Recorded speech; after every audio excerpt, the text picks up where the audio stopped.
On July 29, 238 AD, the tumultuous period known as the crisis of the 3rd century in the Roman Empire reached a bloody climax with the assassination of co-emperors Pupienus and Balbinus.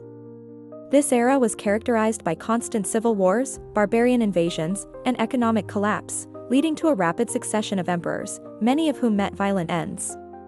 Pupienus and Balbinus, two respected senators, had been elected by the Roman Senate to rule jointly, a desperate attempt to bring stability after the unpopular reign of Maximinus Thrax, a brutal soldier emperor.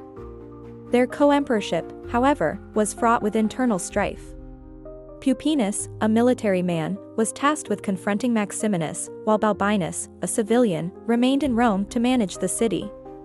Despite their initial success in overthrowing Maximinus, a deep-seated distrust festered between the two emperors.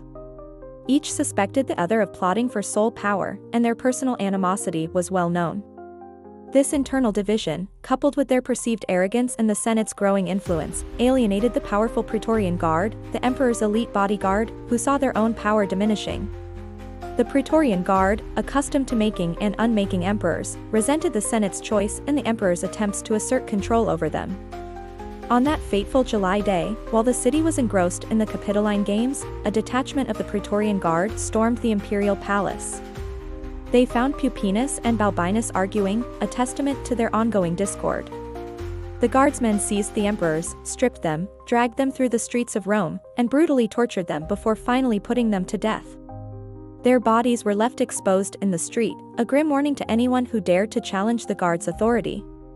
The assassination of Pupienus and Balbinus, after a mere 99 days in power, underscored the precarious nature of imperial rule during the crisis of the 3rd century. It demonstrated the immense power wielded by the Praetorian Guard, who, in their self-interest, often acted as kingmakers and kingkillers.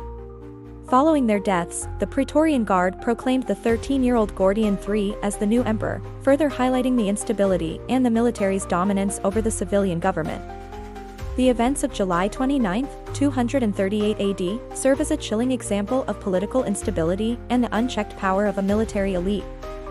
The crisis of the 3rd century would continue for decades, with Rome teetering on the brink of collapse, until stronger emperors eventually emerged to restore order. The assassination of Pupienus and Balbinus remains a stark reminder of a time when the Roman Empire, once a beacon of stability, descended into a cycle of violence and intrigue, a period where the very foundations of its power were constantly under threat.